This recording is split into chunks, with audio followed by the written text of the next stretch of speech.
Hi! So I wanted to make a video on the importance of communication. And this isn't just on the twin flame journey. It's not even just on the romantic front. It's in every relating experience in life. And just a couple of things that happened to me in the past week made me want to do a video on this. But obviously there's so many examples of this that I can talk about from my whole journey and from everyone else's journey. But it's the importance of truth, standing in your truth and communication, because if you're not completely honest and completely truthful, then other people write their own stories and make up your truth. And you have to know that that's going to happen. And vice versa is we tend to make up our own stories on other people's truth, and we make their issues very often about us, and then we create our own issues when they have nothing to do with us, really. So a lot of the time when we can't stand in our truth and we can't communicate effectively, which is a big problem of mine, expression, it's hard for me to think back of how difficult I found communication and expression before I started this journey. But I did, and it was really, really difficult for me. But it always comes from a wound. It comes from a fear of loss, a fear of rejection, a fear of abandonment. There's so many different fears that it can stem from. But, a fear of being vulnerable, a fear of intimacy. There's so many different fears, but it all stems from a fear of being seen and a possibility of being hurt from expressing your truth. It might be that you feel if you express your truth, that person will abandon you. Maybe you don't feel the same as they feel for you. And you feel like if you tell them that, then you'll lose that safe relationship that you're in. But really all you're doing is you're robbing both people of their happiness, because the other person could be out there finding somebody else that they do have a real connection with. And you could also be doing the same. But it's like, I see that pattern quite a lot. It's not one of mine. When I list examples, sometimes they're not mine. So I don't think everything's personal to my journey. But I see this a lot, is where people are in a safe relationship and they don't want to express things to the other person out of fear of losing that safe relationship, and they just keep both people trapped. Not expressing the truth keeps everybody trapped, because people can't mind read the truth. I mean, you can sort of have a stab at your intuition, but it's always going to be tainted until it's properly expressed. And another example is when people meet people on a dating site, for example, and they go on a few dates. I mean, probably most people on this journey are not doing that anymore, but, maybe.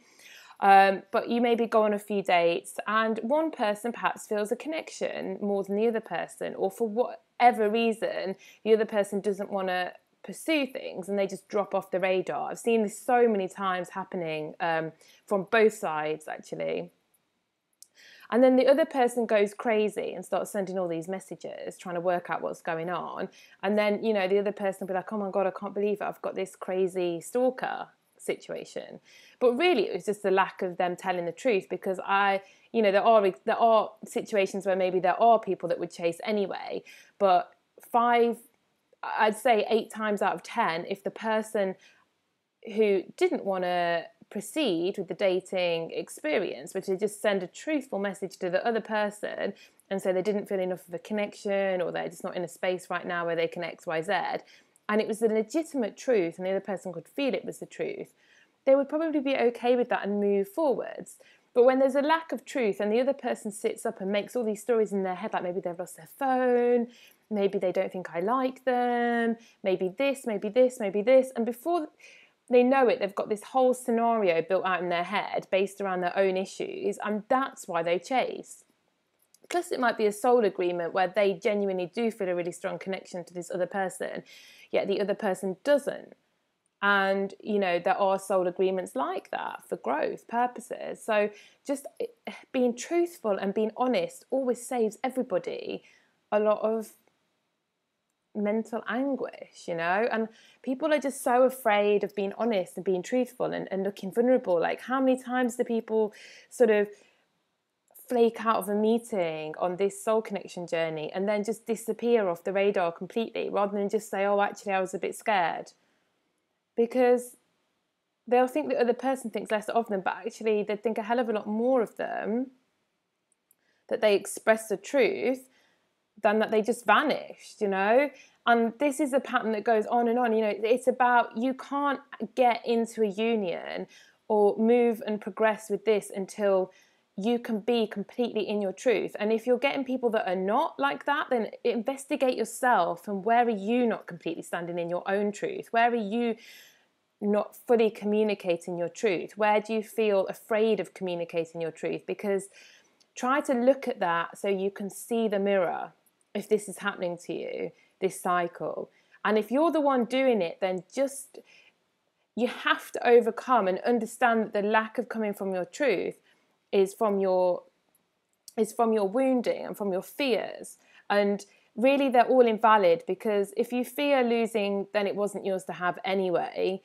Or you're trying to cling on to something safe that really should be over. If you fear being rejected and you do get rejected, then that's either part of your healing, or you can move on because you got rejected and you know that, and you can move forwards. You know, speaking your truth is the main thing that sets you free. I did a video on this before, but it really does.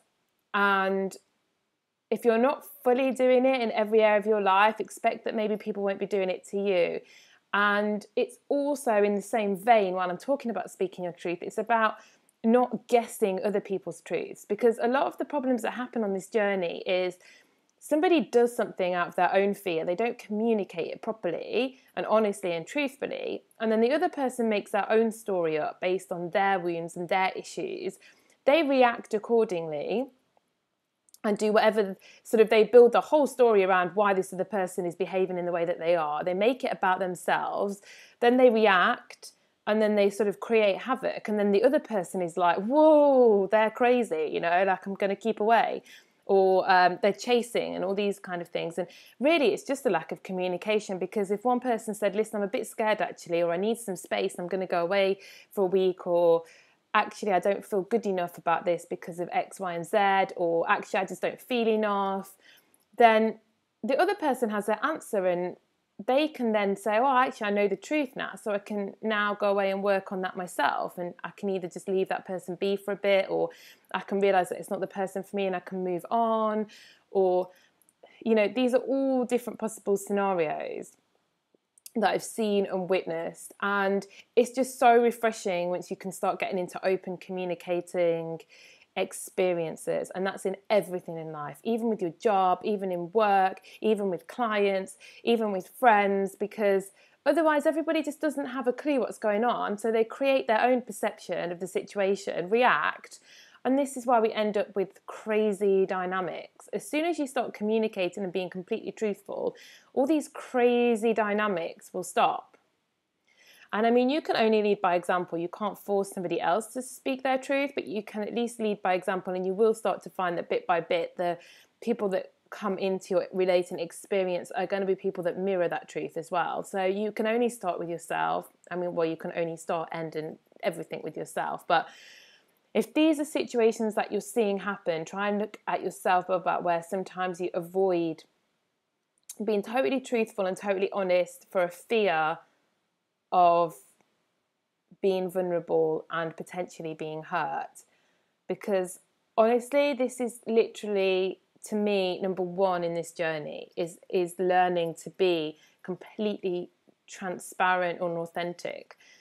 And it's actually why I try to be as transparent and authentic as I am with my videos as well, is, you know, I didn't used to be like this. I used to be an incredibly avoidant person. This journey has changed me profoundly. I couldn't speak up. I couldn't express myself. I couldn't deal with stuff. I just, you know, my parents used to have a nickname for me. Like, they'd email me and ask if the ostrich had come up for air yet, because I used to just be like an ostrich. If I didn't want to deal with things, I'd just put my head in the sand and I'd disappear. And it's very avoidant, and it's all coming from fear and issues. And as I've healed myself, I've just gotten better and better and better. I mean, I can't even imagine that old person that I used to be, that couldn't communicate and couldn't be honest and couldn't express myself fully, you know, at the fear of hurting somebody else, at the fear of hurting myself, not in a nasty way, just in an honest way that sets somebody free and that sets ourselves free. And as I've started to do this, the people that are coming into my life in every part of that experience are now, you know, not 100% of the time, but there's a big shift in them being honest, because I'm being honest and I'm not afraid to be honest anymore and truthful. So that's how to start receiving it back, is to make sure you're doing it in your life experience. Because this avoidance stuff just doesn't get anybody anywhere. And I find that people go into cycles a lot and they don't bring up stuff. And I'm not saying you have to like go back into the past and be like, oh, I can't believe you did this to me and X, Y, and Z. But I do personally, maybe I'm different here, but I do believe that it is really important to discuss things that happened, and more in a feelings way. Like, this was how I felt when you did this. Because I guarantee that when you do that, you start to understand how one another ticks. And these kind of really intense connections can't really work unless you understand one another. So if it's not brought up, then the cycle will probably just repeat, and the same reactions, the same mind thoughts. Whereas if everything's communicated, you can come to a full understanding of one another. And it's not about going into blame mode or victim mode. It's about understanding one another. And you can only do that through communication. And then when you start to do that, you'll probably see the mirror even more clearly than you've ever seen it, because you'll both realise you were thinking exactly the same thing, and you both had exactly the same thoughts about situations, but you read into them differently. So this is my video and part for today, is communicate, and be honest and be truthful. Obviously don't harass communicate, it's a clear communication, not I always refer to it like a tennis match. So, someone hits the ball over the net, then they wait for the ball to be returned to them before they hit it back again. You don't keep firing 100 tennis balls over the net so the other person is just bombarded in tennis balls. They can't move. So, that's how I see communication. But with each ball that goes over the net, it's about being really, am I being really truthful? Am I being really authentic with this communication? Is this serving my highest good? So anyway, that's my video for the day, and I hope it helps.